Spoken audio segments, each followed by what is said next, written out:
हो सकता है कुछ पुनर्जन्म की भी कहानी सुनाई हो, लेकिन मुझे लगता है आज जो कहानी मैं आपको सुनाने जा रहा हूँ, आप में से मालूम नहीं कितने ने सुनी होगी, लेकिन मैंने कम से कम ऐसी कहानी नहीं सुनी।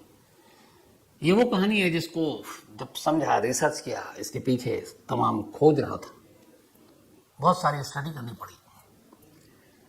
तो इस कहानी को जानते हुए और जब मैं कहानी में डूब रहा था, मैं खुद डर रहा था और डर के साथ एक क्यूरियोसिटी थी, आगे क्या, ऐसा कैसे, क्या ये मुमकिन है, क्या ऐसा हो सकता है।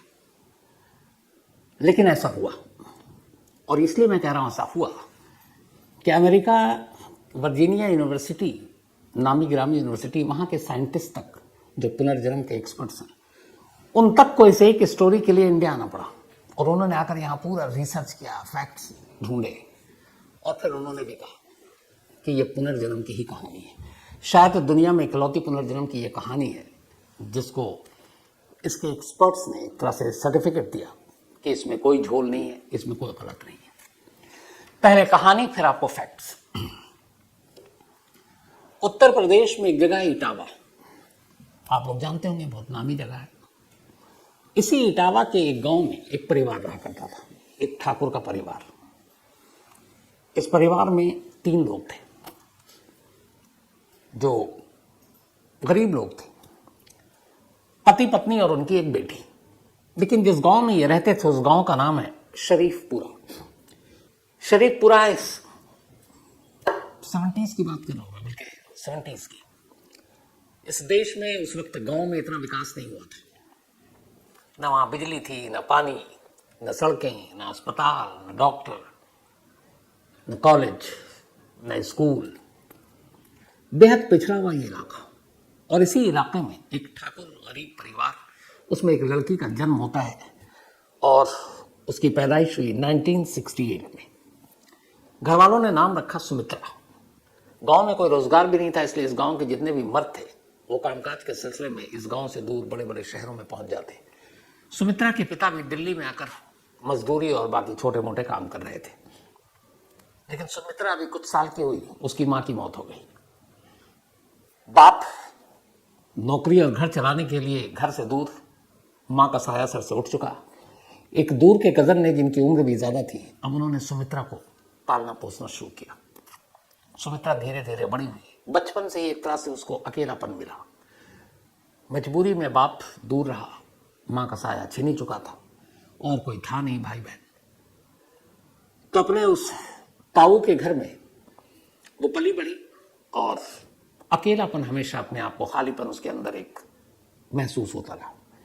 जब सिर्फ वो 13 साल की हुई तभी घर वालों ने उसकी शादी कर दी और शादी एक जगदीश सिंह नाम के शख्स की। जगदीश भी छोटे मोटे काम किया करता था और काम के सिलसिले में अक्सर वो भी उस गांव से बाहर रहता। तो अब पति भी कुछ वक्त के लिए साथ रहा सुमित्रा के, लेकिन फिर घर चलाना था इसलिए वो शहर में नौकरी करने लगा। शादी होने के बावजूद एक तरह से सुमित्रा के अंदर फिर वही अकेलापन, फिर वही उदासी, आसपास कोई नहीं, जैसे बचपन में माँ बाप करीब नहीं रहे। शादी के बाद पति घर चलाने के लिए, वो सुमित्रा से प्यार करता था लेकिन मजबूरी थी, सबका पेट पालना था। सुमित्रा के सास ससुर भी थे, वो साथ रहते थे, लेकिन उनके साथ वो उतनी घुली मिली नहीं थी। तो इसी तरह से जिंदगी चलती रही। लेकिन पहली बार 1984 में दिसंबर में सुमित्रा ने एक बेटे को जन्म दिया। जब उसने बेटे को जन्म दिया उसके बाद पहली बार उसे लगा कि अपने आप तक की पूरी जिंदगी में शायद उसका कोई एक साथी आया उसके साथ, जिसके साथ वो बात कर सकती है, जिसके साथ वो हंस सकती है, बोल सकती है, वो उसका अपना बेटा। बेटे की पैदाइश के बाद अब सुमित्रा बहुत खुश थी। दिन भर अपने बेटे को सीने से लगा कर रखती थी। जब वो खाना बना रही होती या फिर पानी लेने के लिए बाहर जा रही होती, उन पलों को छोड़ दिए। तो जब भी उसके दोनों हाथ खाली होते थे, उन दोनों हाथ का सिर्फ एक काम था और वो था अपने उस बेटे को अपने सीने से, अपने कलेजे से लगा कर रखना, क्योंकि उसे लगा था कि दुनिया में उससे बेटे से बढ़कर उसके लिए कोई खुशी नहीं आई। 5 महीने का उसका बेटा हो चुका था। 5 महीने के बाद एक रोज सुमित्रा गांव के बाहर, जैसे मैंने कहा पानी था नहीं, एक कुआं था जहां से तमाम लोग पानी भरा करते थे। तो दोपहर के बाद उसने अपना बर्तन उठाया और कुएं से पानी भरने के लिए, जो उसका रूटीन का काम था, वो पहुंचती है। जब वो पानी भरने जाती थी तब भी अपने बेटे को अपने साथ ले जाती थी और जब वो पानी कुएं में रस्सी डालकर खींचती, उस वक्त बेटे को वहीं पर पास में लिटा देती। करीब अप्रैल की बात है। 1985 दिसंबर में बेटा पैदा हुआ था 1984 में। एक रोज वो शाम को कुएं से पानी निकाल रही थी और पानी लेने के बाद अब वो वापस घर की तरफ लौट रही है। हाथ में उसके पानी का बर्तन है और एक हाथ से उसने अपने बेटे को 5 महीने के सीने से लगाकर चली जा रही है। गांव के और भी लोग पानी भर भर कर अपने अपने घरों की तरफ बढ़ रहे हैं। तभी अचानक पता नहीं क्या हुआ, लोगों की कानों में एक चीख की आवाज सुनाई दी। उन्होंने देखा, जब पलट कर तो देखा कि सुमित्रा अपनी जगह पर जा रही थी और वो अचानक रुक गई और वो वहीं पे एक मूर्ति, एक स्टैचू की तरह खड़ी हो गई। बच्चा, उसका जो पानी का सामान था वो नीचे उसके हाथ से छूट गया। बेटा एक हाथ से उसके सीने में है, उसने दबा रखा है, और दूसरा हाथ उसका आसमान की तरफ उठा हुआ है और उसकी उंगलियां जो है वो पीछे की तरफ मुड़ी हुई हैं। आंखें उसकी जो दीदा आंख में वो चारों तरफ राउंड सर्किल में घूम रहा है। तेज तेज आवाज में वो अपने दांतों से दांतों को बजा रही है और बीच बीच में एक जोर जोर से सांस ले रही है। जब लोगों ने देखा और कुछ औरतें वहां पे करीब पहुंची तो उसका उस हुलिया को देखकर सुमित्रा के वो सब घबरा गए, डर गए। कई ने आवाज दी सुमित्रा, लेकिन वो कहीं से भी होशो हवास में नहीं। अब वो लोग डरे सहमे दूरी बनाकर उससे खड़े हुए, किसी की हिम्मत भी नहीं हो रही उसके इस रूप को देखकर। अच्छा, गाँव में डायन भूत प्रेत ये सारी चीजें बड़ी मानी जाती हैं, तो औरतें घबरा गई। उन्हें लगा कुछ मर्द भी वहां पर सुनकर आ गए, लेकिन उन्होंने जब सुमित्रा का ये रूप देखा, उसके हाथ एकदम टाइट और ऊपर की तरफ उठे हुए हैं, उंगलियां पीछे की तरफ मुड़ी हुई है, आंखों का दीदा घूम रहा है और वो कट कट दांत बजा रही है। पर अपने एक बच्चे को जो है एक हाथ से उसने पकड़ रखा। अच्छा, उसने अपने बच्चों को इतनी जोर से झगड़ा कि अब बच्चा रोने लगा। बच्चे के रोने की आवाज, उधर उसके दांत के कटकटाने की आवाज और स्टैचू की तरह उसका खड़ा होना, पानी का बर्तन नीचे, लोग आवाज दे रहे हैं लेकिन करीब नहीं जा रहे हैं। करीब 5 मिनट तक ये सीन चलता रहा। 5 मिनट के बाद अचानक सुमित्रा का हाथ नीचे गिरा और उसने देखा उसका बच्चा रो रहा है। उसने फौरन उसको चुप कराना शुरू किया। फिर उसने देखा बर्तन पानी तो गिर गया, उसने वो उठाया। जब पलटती है तो देखती है कि भीड़ लगी हुई गाँव वालों, सब उसकी तरफ देख रहे हैं। उसे कुछ समझ में नहीं आया। उसने पूछा, क्या हुआ, क्यों मेरी तरफ देख रहे हो?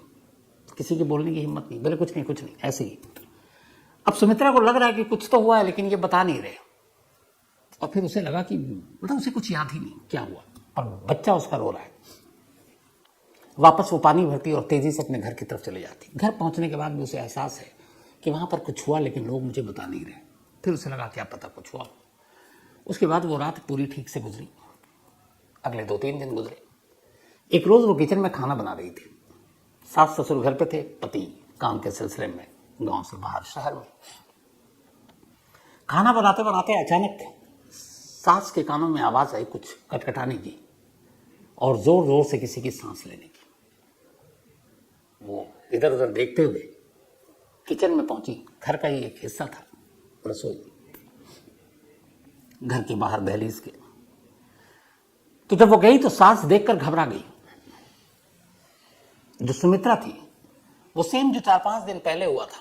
इस बार उसके दोनों हाथ ऊपर थे क्योंकि बेटा अंदर सो रहा था, और हाथ ऊपर, उंगलियां पीछे की तरफ मुड़ी हुई है, आंखों के दीदे घूम रहे हैं, दांत कटकटाने की आवाज, बीच में जोर जोर से सांस लेने की आवाज। सास ने उसका ये रूप देखा, वो घबरा गई, वो जोर जोर से उसको आवाज देने लगी, वो किसी की नहीं सुन रही। और करीब 10 मिनट तक ये सिलसिला चलता रहा और उसने किसी की आवाज, तब तक वो ससुर भी आ गए, सब बोलने लगे, कुछ पड़ोसी आ गए, लेकिन उसने किसी को सुना ही नहीं। वो अपने होश में ही नहीं थी। करीब 10-12-15 मिनट बीते। अचानक उसके हाथ नीचे गिरे। नॉर्मल उसका, उसने देखा चारों तरफ सास ससुर हैं, ये है। उसने अपने घूंघट वूंघट डाले वापस, ससुर और उसके सामने वो डाला करती थी। पूछा, क्या हुआ, आप लोग मुझे क्यों देख रहे हैं? अब सब एक दूसरे को, तुमने, सास ने पूछा कि तुमने अभी क्या, कुछ हुआ था? उसने कहा नहीं, मैं तो खाना बना रही। सास ने भी कुछ नहीं बोला। जो रूप देखा था उससे वो भी डरी हुई थी। उसके बाद वो गई अपने, फिर बच्चे को देखा, बच्चे को गोद उठाया। 5 दिन में ये दूसरी बार था। लेकिन इसके बाद अब घर वालों ने उसके पति को इन्फॉर्म किया। पति भी आया तो उन्होंने कहा ऐसे ऐसे है। लेकिन फिर कुछ दिन बीता, वो ठीक नॉर्मल थी। एक रोज फिर यही हरकत। अचानक उसके हाथ ऊपर, उंगलियां पीछे, आंखें नाच रही हैं, दांत कटकटा रहे हैं, तेज तेज आवाज आ रही है। पति देखा पहली बार इस रूप में अपनी पत्नी को, वो भी घबरा गया। अब ये हुआ कि नहीं कुछ है तो क्या करें। गांव में वैद्य है, हॉस्पिटल, डॉक्टर कुछ था नहीं, और बिल्कुल फिट सुमित्रा, कोई बीमारी नहीं, कुछ नहीं। तो गांव के वैद्य जी को बुलाया गया और कहा गया कि ये हरकतें, अब तक ये बात गांव के लोगों से भी पता चल चुकी थी कि कुएं पे हुआ, उसके बाद हुआ। तो बीच बीच में अभी ये हुआ कि दौरा पड़ रहा, तमाम बातें हो रही हैं, कोई साया है, भूत प्रेत है, डायन है, इसी तरह की होती है। वैद्य आया, ओझा को दिखाया, वैद्य ने पूरा चेक किया, उसने कहा ये बिल्कुल ठीक है, कुछ नहीं है ऐसा। वैद्य चला गया। लेकिन ये सिलसिला अगले 5 महीने तक चलती रहा। अगले 5 महीने तक बीच में कभी भी सुमित्रा को इसी तरह का दौरा पड़ता और वो अपने आप में सब कुछ भूल जाती और उसे कुछ याद ही नहीं रहता। अब पति ने भी उधर शहर जाना छोड़ दिया, क्योंकि पत्नी है, सास ससुर ने कहा भाई देखो हालात ठीक नहीं है, क्या पता कुछ हो जाए। इधर ये भी डर है कि कैसे कभी किसी ऐसे हालात में वो बच्चे को कुछ ना कर दे। तो अब दिल पर पत्थर रखकर सुमित्रा ने अपने बच्चे से भी थोड़ी सी दूरी बनानी शुरू कर दी कि कभी ऐसा ना हो कि मैं उस रूप में चली जाऊं और बच्चे को ही अपने नुकसान पहुंचा दूं। तो अब ज्यादातर बच्चे सास के पास रहते हैं, मतलब अपनी दादी के पास, और ये सारा सिलसिला चलता रहा। धीरे धीरे वक्त बीता। 16 जुलाई 1985 की तारीख आ गई। 16 जुलाई 1985 को अपने घर पर सुमित्रा मौजूद थी। दोपहर का वक्त था, सबने खाना खा लिया था। सुमित्रा अपने बेटे के पास उसको गोद में लेकर खेल रही थी। फिर उसने अपने बेटे को नीचे रखा। उसने कहा कि थोड़ा सुस्ता ले, उमस और गर्मी का माहौल भी था। लेकिन तभी दोपहर अचानक फिर से वो उसी रूप में आ गई।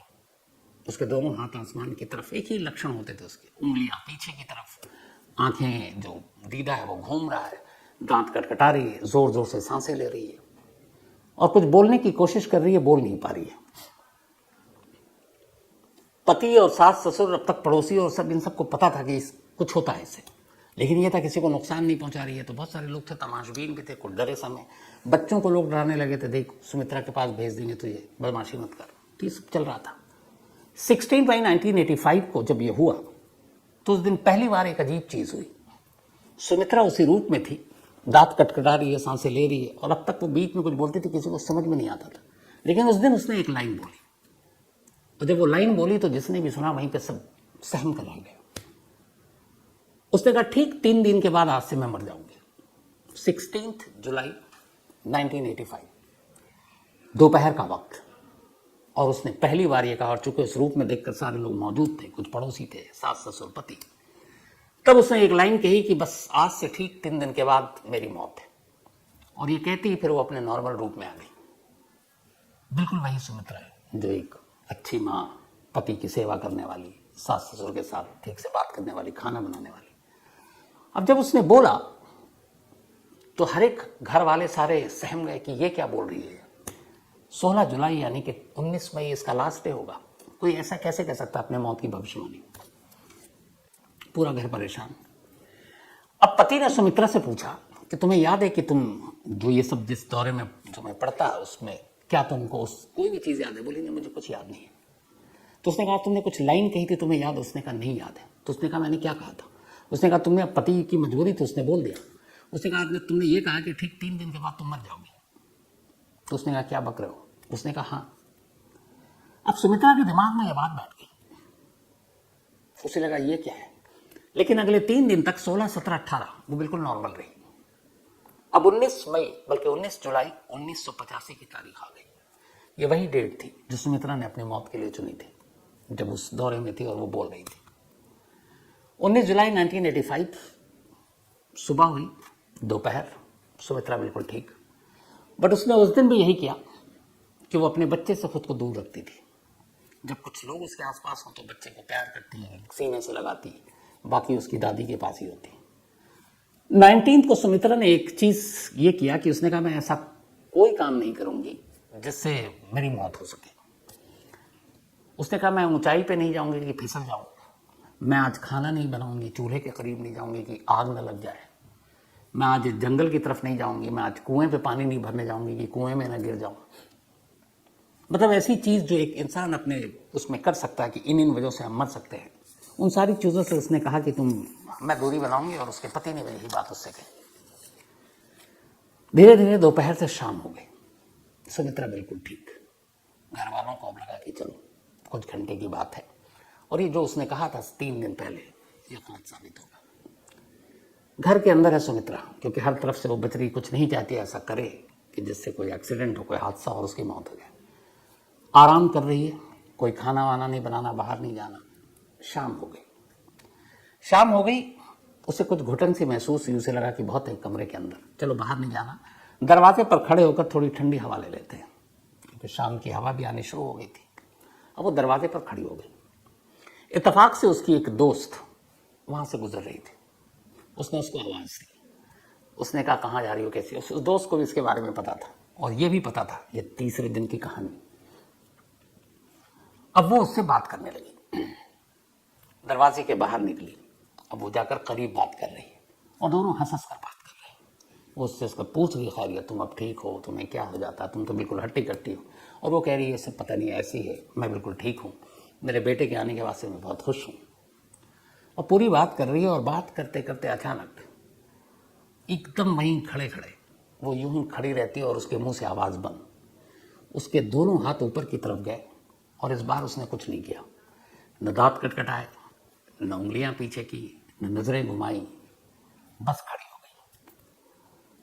अब उसकी सहेली उससे बात किए जा रही है, वो जवाब नहीं दे रही है। उसने उसको हिलाया और वो चट्टान की तरह, बिल्कुल जैसे कोई स्टैचू नहीं होता, मूर्ति, वो वैसे वहीं अपनी जगह टिकी हुई है। मतलब धक्का देने पर भी वो आगे पीछे गिर नहीं रही है। उसने 2-3 बार पहले हल्के से, फिर जोर से उससे पूछा, सुमित्रा सुमित्रा। कोई जवाब नहीं दिया। उस दोस्त को मालूम था इस 3 दिन की भविष्यवाणी वाली बात। अब वो बदहवास चीखती है, जोर जोर से रोने लगती है। उसके चीखने और रोने की आवाज़ सुनकर तमाम पड़ोसी और घर के अंदर से सुमित्रा का पति, सास, ससुर सब बाहर आते हैं। अब तक उन्हें ये लगा था कि शायद शाम हो गई, भविष्यवाणी गलत हो गई। लेकिन जब उसके दोस्त को रोते चीखते देखते वो आते हैं तो देखते हैं सुमित्रा खड़ी हुई है, लेकिन नॉर्मल है, उसके हाथ पीछे नहीं है, आंखें ठीक है, लेकिन आंखें खुली हुई है। अब वो उसको हिला डुला रहे हैं, लेकिन वो कुछ नहीं, कुछ बोल ही नहीं रही। बदहवास भाग कर कोई वैद्य को लेकर आता है। वैद्य आता है। अब सुमित्रा को बड़ी मुश्किल से लिटाया जाता है। वैद्य उसके नब्ज टटोलता है, दिल का की धड़कन देखता है, आंखें देखता है और थोड़ी देर के बाद कहता है कि अब सुमित्रा जिंदा नहीं है, ये मर चुकी है। सुमित्रा ने जो भविष्यवाणी की थी वो सच में तीसरे दिन सही साबित हुआ। 19 जुलाई 1985, 16 जुलाई को उसने कहा था मैं 3 दिन बाद मर जाऊंगी, और 19 जुलाई 1985 को मर गई। घर में रोना पीटना मच गया। पूरे गांव को उसकी भविष्यवाणी के बारे में पता था। जिसने भी सुना, सुमित्रा के घर के बाहर लोगों की भीड़ जमा होनी शुरू हो गई। वैद्य ने डिक्लेयर कर दिया, अब जितने बच्चे थे गांव के, तमाम माओं ने, उनके घर वालों ने कहा कोई बाहर नहीं निकलेगा। लोग डरे हुए थे सुमित्रा के उस बदले हुए रूप को देखकर, फिर उसके कहने के हिसाब से, और डरे हुए थे कि कहीं अब बाकी किसी घर पर कोई आफत मुसीबत ना आ जाए। बच्चों को सबने घर में रखा। सुमित्रा के घर के बाहर शोक जताने वालों की भीड़ लग गई। अब इसके बाद ये हुआ कि ज्यादा देर तक शव को घर में नहीं रखेंगे। उस जमाने में जो गांव के पिछड़पन का आलम था, अस्पताल, स्कूल, सड़क, बिजली, पानी के साथ साथ शमशान घाट भी नहीं था। गांव की किसी खुली जगह पर खुद लकड़ियां इकट्ठी करो, एक पंडित को बुलाओ, सारी रस्में मंत्रोच्चार के बीच खुद गांव वाले अंतिम संस्कार कर देते थे। तो कुछ लोग गए, उन्होंने लकड़ियां जुटानी शुरू की। जहां पे अमूमन गांव के लोगों का अंतिम संस्कार होता था, औरतों को बुलाया गया क्योंकि सुमित्रा महिला थी। अब उसका हिंदू रीति रिवाज के हिसाब से उसका श्रृंगार करना शुरू किया गया, उसको तेल लगाना शुरू किया गया। वो उस गांव की प्रथा थी। सुमित्रा की बॉडी जमीन पर है, श्रृंगार चल रहा है, तेल वेल लगाए जा रहे हैं। आधा दर्जन से ज्यादा महिलाएं इस काम में लगी हुई हैं। एक लाश का श्रृंगार हो रहा है क्योंकि वो सुहागन थी। इसके बाद श्रृंगार करते करते 45 मिनट हो चुका था अब इन सारी चीजों को। और सुमित्रा की मौत के बाद ये था कि अब बस अंतिम संस्कार कर दो, क्योंकि एक डर, खौफ, दहशत थी पूरे गांव में। तो जितनी जल्दी इसकी मतलब अंतिम संस्कार करेंगे, हो सकता है उसकी आत्मा को सुकून मिले। तो इसीलिए उसके अंतिम संस्कार के आनंद फानंद में तैयारी हो गई। और इधर उधर चिता सज रही है, इधर लाश को सजाया जा रहा है। तभी अचानक जिस कमरे में लाश रखी थी, एक औरत की बड़े तेजी से चीख की आवाज सुनाई दी और वो बदहवास चीखते हुए घर के बाहर भागी। बाहर सारे लोग शोक जताने के लिए खड़े थे, बहुत सारी महिलाएं भी थी। घर छोटा था, बहुत सारे एक साथ नहीं जा सकते थे। इसी बीच में एक दूसरी महिला चीखते हुए घर से बाहर निकली, फिर तीसरी निकली। अब जब ऐसा हुआ तो बाहर बदहवास लोगों ने पूछा क्या हुआ। तो पहली महिला जो निकली थी बाहर, उसने अपने आप पे काबू पाया और उसने कहा कि अचानक सुमित्रा ने अपनी आंखें खोली थी। और उसकी आंखें उसी तरह से, उसकी दीदा जो है वो चारों तरफ घूम रहा है। लोगों ने कहा तेरा वहम होगा। तब तक दूसरी बोली नहीं, मैं उसका श्रृंगार कर रही थी और उसका दिल जोर से धड़क रहा है। तीसरी ने कहा कि वो अपने दांत को कटकटा रही है। अब जब ये सुना तो सारे लोग भागे, वैद्य जी को बुलाया गया, वैद्य जी अंदर आए। अब उन्होंने दोबारा सुमित्रा की नब्ज टटोली, दिल की धड़कन टटोली, और उसके बाद घर वालों से कहा कि ये मातम मत मनाओ, सुमित्रा जिंदा है, ये चमत्कार हो गया। थोड़ी देर बाद उन्होंने कहा कि थोड़ा सा और इसको भी परेशान मत करो। वैद्य जी की यह खबर सुनकर सुमित्रा का पति खुशी से रोने लगा, घर वाले खुश, पूरा मोहल्ला खुश। थोड़ी देर के बाद अब सुमित्रा की इधर हालत यह है कि जब वो होश में आई तो उसने पाया कि वो लेटी हुई है, बहुत सारे आंटी उसको तेल लगा रही है। वो अचानक घबरा कर उठी। उसने कहा क्या है, क्या कर रहे हो तुम हमारे साथ? सबने, किसी ने बताया नहीं। उसने कहा कुछ नहीं, बस ऐसे ही। उसने कहा नहीं नहीं हटो, और आप लोग हो कौन? इतनी देर में अब वैद्य जी चले गए, बाहर खड़े हुए। पति जो खुशी में रो रहा था बदहवास अंदर आया, सुमित्रा सुमित्रा करके चीखते हुए, और आकर सुमित्रा को गले लगा लिया। जैसे उसने गले लगाया, सुमित्रा ने उसकी तरफ देखा। अपने पति को देखते ही उसने एक जोर का धक्का मारा और पति को किनारे किया। कहा आप कौन है, इस तरह से आप क्यों मुझे गले लगा रहे हो? मैं आपको नहीं जानती हूँ, और आप पराई स्त्री के साथ ऐसा नहीं कर सकते हो। पति ये सुनकर बदहवास कि ये क्या कह रही है। सास ससुर को बुलाया उसने, कहा माँ पिताजी ये देखो ये क्या बोल रही है। तो उसने कहा तुम्हारे सास ससुर। उसने कहा ये दोनों कौन है, मैं नहीं जानती। तमाम औरतें थी, बोली ये तुम्हारी जो दोस्त जिसके साथ बात करते करते उसने दम तोड़ा था, बोली इसको भी मैं नहीं जानती। अब सब थोड़ी देर के बाद जब उसने कहा ये तुम्हारा बेटा जो तुमको जान से ज़्यादा प्यारा है, उसने कहा मैं इसको भी नहीं जानती। सबको लगा कि जो माँ हमेशा अपने सीने से लगा कर रखती थी, अचानक अपने बेटे तक को अपनाने से मना कर रही है और पहचान नहीं रही है, कुछ गड़बड़ है। वैद्य जी को बुलाया गया, कहा कि वो जिंदा तो हो गई लेकिन किसी को पहचान नहीं रही। वैद्य जी ने उसको फिर से चेक किया। उन्होंने कहा काम करो, थोड़ा सब्र रखो, शायद शौक लगा हो या पता नहीं कुछ है, करिश्मा है, चमत्कार हुआ, थोड़ा इसे वक्त दो और इससे दूर रहो। अब ये कहकर चले गए वैद्य जी। अगला दिन आया, सुमित्रा बिल्कुल ठीक ठाक, लेकिन ना वो अपने बच्चे की तरफ देख रही है, ना उसे गोद में उठा रही है, ना सास ससुर को पहचान रही है, ना पति को पहचान रही है, ना पड़ोसियों को पहचान रही है, और किसी को भी अपने करीब आने नहीं दे रही है। घर वाले इंतजार कर रहे हैं कि शायद ये भी एक उसके दौरे का एक्सटेंशन होगा, दिमाग पे असर हुआ होगा, धीरे धीरे वक्त बीतेगा तो वो ठीक हो जाएगी। करते करते इस आलम में 3 महीने बीत गए। 19 जुलाई को 45 मिनट की मौत हुई थी सुमित्रा की। अगस्त सितंबर अक्टूबर आ गया, 3 महीने बीत गए। 1985 20 अक्टूबर। इस 3 महीने के दौरान सुमित्रा ने किसी को भी नहीं पहचाना। तमाम कोशिश घर वालों ने कर ली, ना अपने पति को कभी अपने करीब आने दिया। उसने कहा पराए मत, न सास ससुर को वो दर्जा दिया, ना पड़ोसियों को, दोस्तों को, किसी को नहीं। जब अपने बेटे को ही उसने एक बार भी गले नहीं लगाया। लेकिन एक काम वो करती थी, वो एक लेटर लिखती थी और लेटर लिखकर उसको वो करती और अपने पति को कहती कि उसको पोस्ट कर। पति अनपढ़, लेकिन घर वाले ये हैरान थे कि सुमित्रा ने तो पढ़ाई की नहीं। हाँ थोड़ी बहुत उसके जो ताऊ थे उन्होंने पढ़ाया था, लेकिन फिर भी ये लिख रही है कुछ। पर उन्हें लगा कि अब कुछ होगा, या ये भी हो सकता है एक दौरे का पार्ट हो, वो अपने आप को कुछ और सोच रही हो। पति अपनी पत्नी से बेहद प्यार करता था। वो उसके कहने के हिसाब से गांव के बाहर ही एक वो जो पोस्ट ऑफिस, बल्कि जो लेटर बॉक्स होता है, वो उसमें लेटर डाल देता। 3 महीने तक ये लेटर डालने का सिलसिला चलता रहा। 3 महीने के बाद 19 जुलाई 1985 को सुमित्रा ने 45 मिनट के लिए दम तोड़ा था। 20 अक्टूबर 1985 की तारीख आई। अचानक एक शख्स सुमित्रा के घर पहुंचता है, इसी शरीफपुरा गांव में। और वो शख्स घर पहुंचते ही पहले तो गांव में जाता और गांव में जाने के बाद वो पूछता है कि यहाँ पे क्या कोई ऐसी महिला है जो जिसका बर्ताव बड़ा अलग है, जो कभी कभी कुछ भूल जाती है या उसको दौरा पड़ता है, इस तरह की कोई चीज़ें उसके अंदर है। तो लोग कहते हैं कि यार इसको मतलब ये कैसे। अच्छा ये गांव में चर्चा का विषय था, तो ये था कि शायद गांव से बाहर भी कई लोग कमाने वमाने के लिए जाते हैं, तो किसी ने बताया होगा। तो उसने कहा आपको कैसे पता? उसने कहा छोड़िए, आप मुझे बताइए है कि नहीं। तो फिर सुमित्रा का पति बाहर आया। उसने कहा जी है, लेकिन आप कौन, हम आपको जानते नहीं हैं। उसने कहा मेरा नाम राम सिया त्रिपाठी है, मैं इटावा से आया हूँ। इस गांव से करीब 80 किलोमीटर दूर एक अपने गांव का नाम उन्होंने बताया, उसका नाम था डिबियापुर। ये शरीफपुरा था जहां सुमित्रा रहती थी, और ये राम सिया त्रिपाठी डिबियापुर से आए थे जो 80 किलोमीटर दूर है इस गांव से। तो उन्होंने कहा मेरा नाम राम सिया त्रिपाठी है, मैं एक लेक्चरर हूं कॉलेज में, और मुझे इसलिए यहां आना पड़ा है कि पिछले 3 महीनों से मुझे कुछ लेटर मिल रहे थे, और उस लेटर को मैंने शुरू में नजरअंदाज किया, लेकिन अब फिर मुझे लगा कि चलो एक बार चल के देख लेते हैं, दूरी ज़्यादा नहीं थी, एक दिन बर्बाद होगा। लेकिन मैं सिर्फ चला आया इसलिए कि वो लेटर जो भी भेज रही है एक बार उससे मिल लो। तो उन्होंने कहा कौन आपको लेटर भेज रहा है? तो उन्होंने कहा कि वही तो मैं आपसे मिलने आया हूँ कि आपके घर में कोई ऐसी महिला है जो बदलती है, जिसको दौरे पड़ते हैं, कुछ होता है।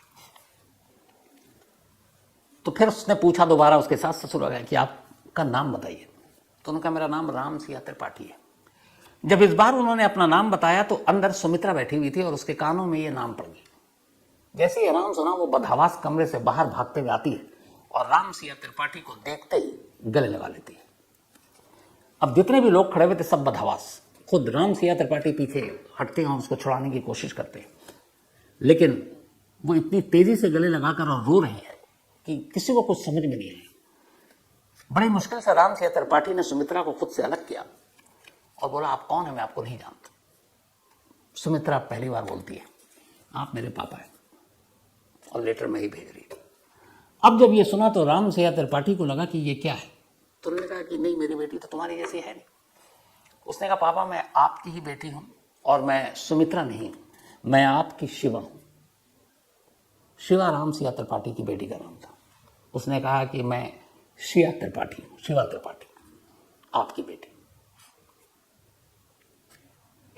अब राम सिया त्रिपाठी कमरे में बैठ गए। सुमित्रा के घर वालों को, पति को कुछ समझ में नहीं आ रहा, पड़ोसियों का जमावड़ा लग गया। अब यह हुआ कि आगे क्या। राम सिया त्रिपाठी अपने साथ एक ब्रीफकेस लेकर आए थे, और बैठे और सुमित्रा जो अपने आप को अब शिवा कह रही थी उसको बिठाया। बोला अच्छा तो तुमने वो लेटर लिखा? बोला जी मैंने लिखा। उसने कहा आप पापा मेरी हैंडराइटिंग नहीं पहचानते हो?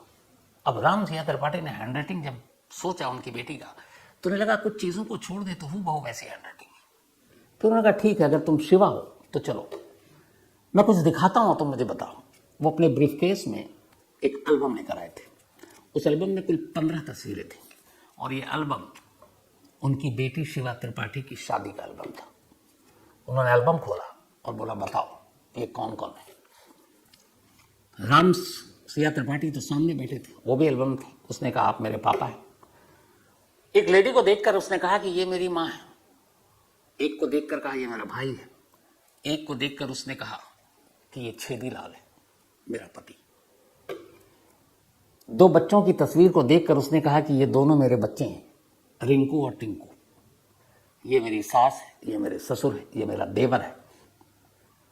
और फिर एक महिला की तस्वीर पर आकर उसने उंगली रखी और चुप हो गई। राम सिया त्रिपाठी ने कहा तुम सबका सही सही बता रही हो, ये आखिरी तस्वीर है, इस पर क्यों चुप हो गई? घबराई वो, उंगली रखे हुई है, बता नहीं रही। उन्होंने कहा बताओ बताओ। बड़ी मुश्किल से फिर लरसते हुए डरे सहमे अंदाज में अब सुमित्रा कहती है ये मेरी ननद है, और इसी ननद ने मुझे सर पर पत्थर मारकर 19 जुलाई 1985 को मेरा कत्ल किया था। जैसे ही उसने बोला और ये तस्वीरें सारी कंप्लीट हुई, राम सिया त्रिपाठी खड़े हुए, शिवा को जोर से गले लगाया और रोना शुरू कर दिया। उन्होंने कहा तुमने एक एक लाइन सच कही है। अब राम सिया त्रिपाठी जब चुप हुए, इधर कुछ समझ में नहीं आ रहा सुमित्रा के घर वालों कि ये सुमित्रा है, ये शिवा है, ये राम सिया त्रिपाठी कौन है, उसकी शादी पहले हो चुकी है, 2 बेटे हैं, फिर ये पति कहाँ से आए, ये सब क्या है, कुछ माजरा समझ में नहीं आ रहा। तब राम सिया त्रिपाठी ने कहानी सुनाई। उसने कहा 24 अक्टूबर 1962 को, 24 अक्टूबर 1962 को शिवा मेरी बेटी का मेरे घर में जन्म हुआ था। मोहल्ला था डिबियापुर। यही आपके इटावा में। और वहाँ से शरीफा, जो बात बताया आपको, बल्कि शरीफापुर पूरा 80 किलोमीटर की दूरी पर है। पर ये दोनों परिवार एक दूसरे को नहीं जानते। शिवा एक ब्राह्मण फैमिली से थी और सुमित्रा एक ठाकुर परिवार में जन्म लिया था। ये खुद एक कॉलेज में लेक्चरर थे, घर में पढ़ाई का माहौल था।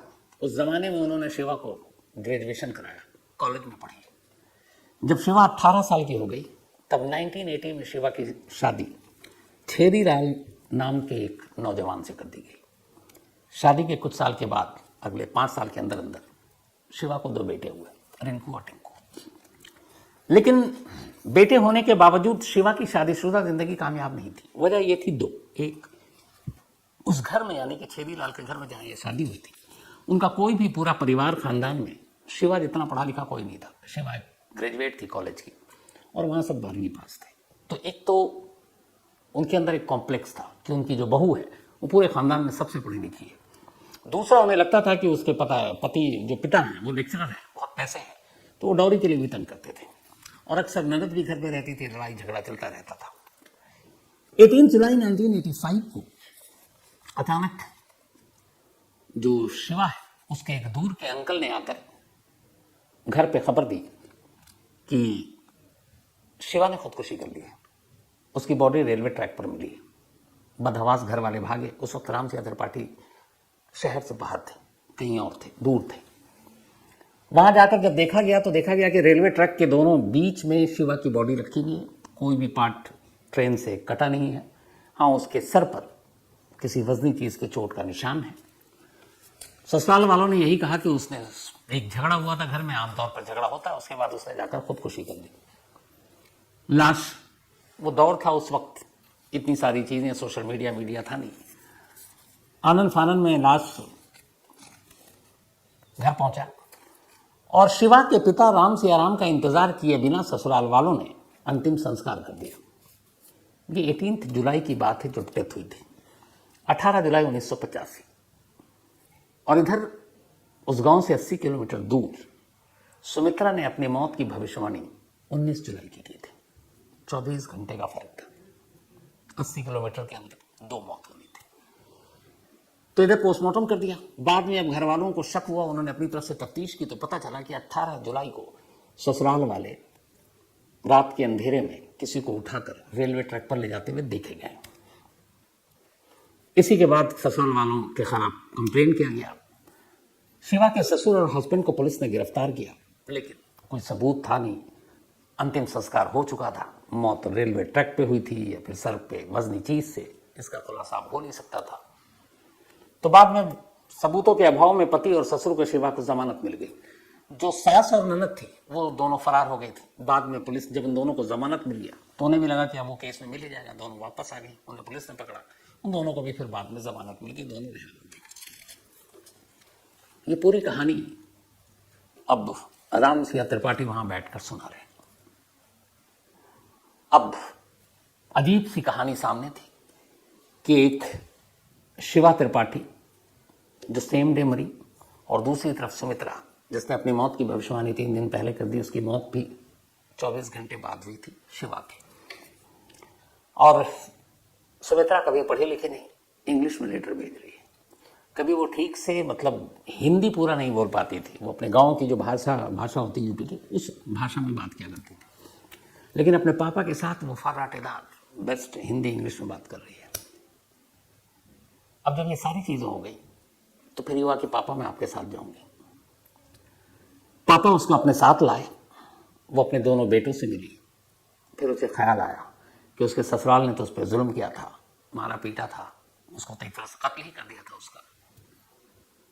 तो पति से भी आपको रिश्ता था नहीं क्योंकि पति जिंदा था, लेकिन उसके बावजूद उसे लगा कि जो उसका सुमित्रा का जो पति था वो पति शरीफ था, उसे मानता था, बेशक गरीब था लेकिन उसे प्यार करता था, जगदीश सिंह। उसने कहा कि बेशक मेरा पुनर्जन्म हुआ है, मेरे 2 बच्चे हैं।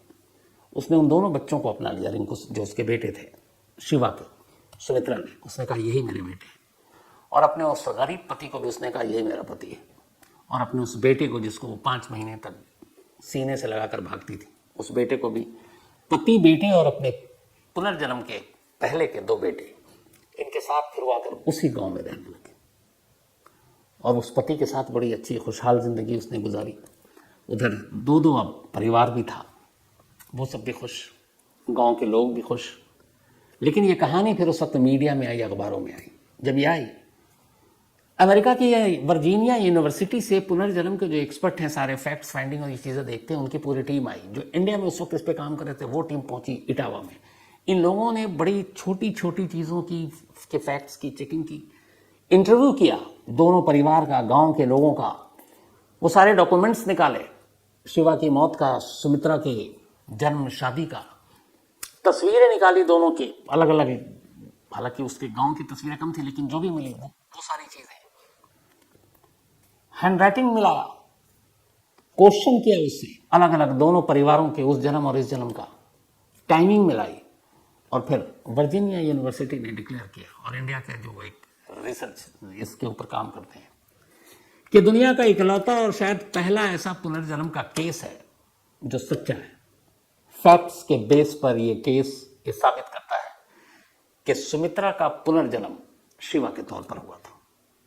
तो ये पुनर्जन्म की कहानियां बहुत आती हैं, लेकिन ये इकलौता केस है जिसको प्रूफ, एक तरह से प्रूफ किया गया कि ये सच है।